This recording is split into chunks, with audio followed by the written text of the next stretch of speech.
11 strategies to help you cut down before your quit date. It can be a helpful strategy to reduce the number of cigarettes you smoke per day prior to your quit date. It can also make the transition of going from a smoker to an ex-smoker a lot smoother. If you're a heavier tobacco user or a dual tobacco user, cutting back first before your quit date can be very important. For example, let's say you're a chain smoker. Just being awake is a trigger for your smoking. You smoke 40 cigarettes per day and sometimes more on bad days. You picked a quit date on the calendar. Your quit date is a day where you're committed to going without using any tobacco. You plan to start your quit smoking medication on your quit date. You're going to use the nicotine patch and start with the 21 milligram strength patch the first thing in the morning on your quit date.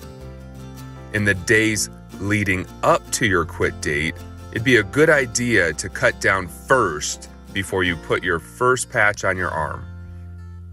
The 21 milligram nicotine patch is the strongest patch available on the market. Manufacturers like Nicoderm CQ and Habitrol don't sell a 28 milligram or 35 milligram patch just yet. If they do make a patch that strong, it's not available in the United States market at this time. The 21 milligram patch is as big as it gets.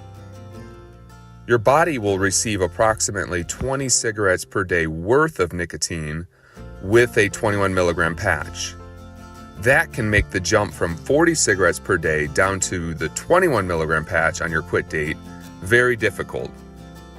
It's up to you to make some adjustments before your quit date so you're not underdosed when you start the nicotine patch. Making some initial changes and cutting down first will help make the patch more effective. If you don't cut down first, you can expect to experience big cravings and nicotine withdrawals while wearing the 21 milligram patch. Cutting back is a great way to give you a head start before your quit date rolls around. If you're a heavier tobacco user or a dual tobacco user, it will also make the nicotine patch more effective and give you a better shot at achieving success in quitting. There's many different strategies you can try to help you cut back on your smoking prior to your big quit date. Here's a list of 11 that you may find useful. Number 1, take your smoking outside. If you smoke inside your house, simply make a rule to not smoke inside anymore. Pick a day on the calendar that you're committed to not smoking inside the house. Circle that day on the calendar. Hold yourself accountable to this change. Make small changes to your smoking prior to the date that you're dedicated to no longer smoking inside your home. See if taking your smoking outside serves as a deterrent for your smoking and helps you cut back. It will also be a big step towards making your home a safe place and a smoke-free zone. This strategy is especially helpful in the winter months if you live in a colder climate. When it's super cold, the last thing you want to do is go outside to smoke. It's not very fun to go outside in freezing cold temperatures to smoke. There might be times when a cigarette would be great, but the thought of putting your smoking jacket on and lacing up your boots just to go outside in 15-degree temperature with a 10 below wind chill isn't very appealing. It's hard enough to light your cigarette in these conditions. This strategy to take your smoking outside may help you reduce how many you smoke per day and help you prepare for your quit date. Number 2, delay the first cigarette in the morning. If you don't have that first cigarette of the day, you don't have to worry about that second one for a while. The first cigarette can really set the tone for the entire day. If you're used to smoking as soon as your eyes open in the morning, try to open your eyes first before you smoke. If you're used to smoking before your feet hit the floor, wait for your feet to hit the floor first before you smoke. Roll out of bed or go pee before you light that first cigarette. Take a shower immediately in the morning to help you push off that first cigarette of the day. The next day, wait 10 minutes before you light up. Then the following day, push that first cigarette off for 15 minutes. Then the next day, make it to 20 minutes, and then 25, and so on and so forth. Keep delaying as long as you possibly can.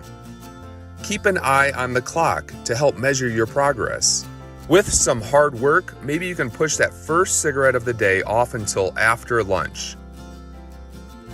Once you do have your first cigarette of the day, avoid the temptation to chain smoke so you can continue to reduce the number of cigarettes you smoke per day. This delay in the morning strategy may help you reduce the total number you smoke per day leading up to your big quit date. Number 3, switch over to a different brand. If there's one particular brand of cigarettes that you love to smoke, that you've smoked for many years, try switching over to a brand you don't enjoy as much. If you're a menthol smoker, for example, switch over to a full-flavored cigarette. If you're smoking a brand or type of cigarette that you don't enjoy as much, it may help you cut down a bit before it's time to quit completely. If you want to take this strategy a step further, you can continue to smoke your current brand of cigarettes, but do something a little different. Give this a shot. Run your last pack of cigarettes under some water. Let your cigarettes dry out in the sun. Once they're completely dry, then smoke them. Take note of how the cigarette tastes after you've done this. Hold on to the memory of how badly your last few cigarettes tasted. This strategy can not only help you cut back on the number of cigarettes you smoke leading up to your big quit date, but it also may serve as a psychological reminder not to smoke ever again. Number 4, count the number of cigarettes you smoke and cut down gradually. It's time to do some math. If you're not great at math, get your hands on a calculator. Track at what times of the day you're doing most of your smoking. Brainstorm which cigarettes throughout your day you can cut out from there. Eliminate a couple of the mindless cigarettes in the afternoon that you don't enjoy much anyway. Get rid of the ones you smoke when you're just bored. Consider rationing out the exact number of cigarettes you'll allow yourself to smoke the next day. If you're smoking, for example, 20 cigarettes per day, tomorrow try to limit yourself to 18. Stay at 18 for a few days. After you're comfortable with 18 per day and ready to cut out a few more, set a goal for yourself to only smoke 15 cigarettes per day. Stay there for a bit and then gradually reduce from there. Don't allow yourself to smoke one more cigarette than that number. Stay disciplined and focused on this taper down strategy. Counting and rationing your cigarettes the day before can help you achieve success with this particular reduction strategy. Ration your cigarettes and cut back gradually before your quit date. It'll give you a great head start. Number 5, use nicotine replacement gum or lozenges. If you're already planning to use nicotine replacement products in your quit attempt, consider using the nicotine gum or nicotine lozenge to help you initially cut back. You can even start with one of these products before your big quit date. You can use the nicotine gum or lozenge even while you're still smoking. Please also make sure to keep your doctor updated about your plans before you start using nicotine replacement therapy.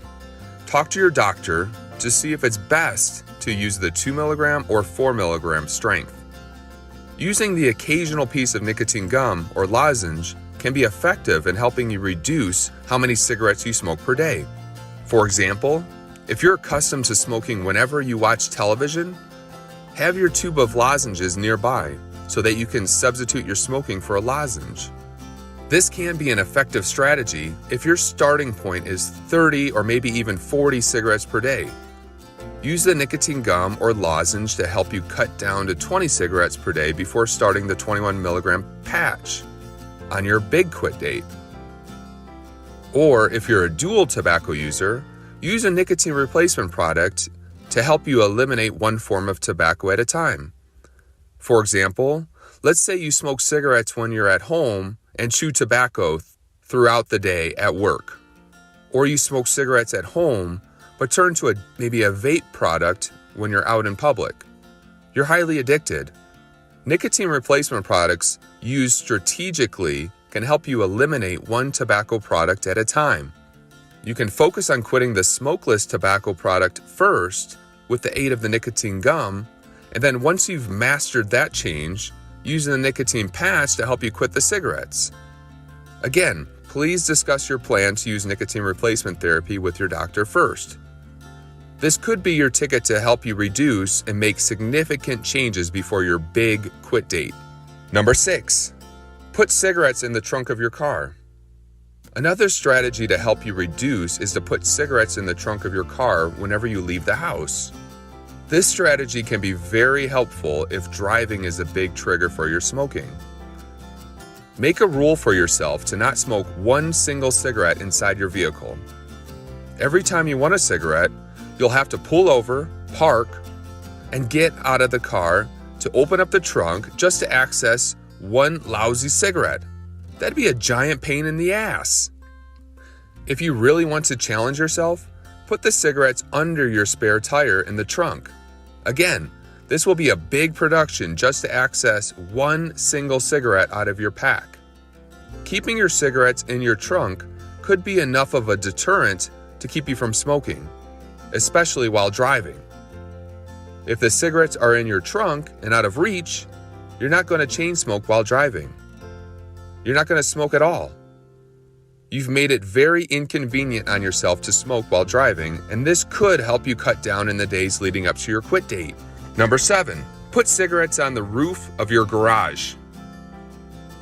Take it a step further. Make smoking inconvenient on a whole other level. In utilizing this strategy, you're going to need to be very careful. But if you're successful, it's going to be a big pain in the rear end every time you want a cigarette, and you have to go on top of your garage just to access one cigarette. Think about all the extra work you'll need to put in just to smoke. You have to open the garage, put your shoes back on, go inside the garage to get the ladder, ask someone to help balance the ladder, and then finally, you have to climb on your roof just for one lousy cigarette. After you get the cigarette, then you have to put the ladder away and shut the garage again. Once you get outside, you might realize you need to mow the lawn or clean the gutters, and then before you know it, your day gets away from you. This strategy will make smoking a big hassle. You're not going to want to climb on the roof of your garage every single time you want to smoke. However, it may just help you cut down before your quit date. Disclaimer: if you give this strategy a shot, please be very careful. Prioritize safety with this one. Make sure someone is always balancing the ladder whenever you're climbing up so it doesn't topple over. The goal is to cut down on your smoking, not die. Number 8, put cigarettes in bags inside of bags. Here's another creative strategy you can utilize before your quit date. Pick up some Ziploc baggies and put all of your cigarettes inside one of the bags. Next, put your Ziploc baggie full of cigarettes inside of a grocery bag. Then take your grocery bag, tape it up, and put it inside of a duffel bag. Take your duffel bag and put it inside of the largest box you can find. Take the box, tape it up real tight, and put it inside of a large safe.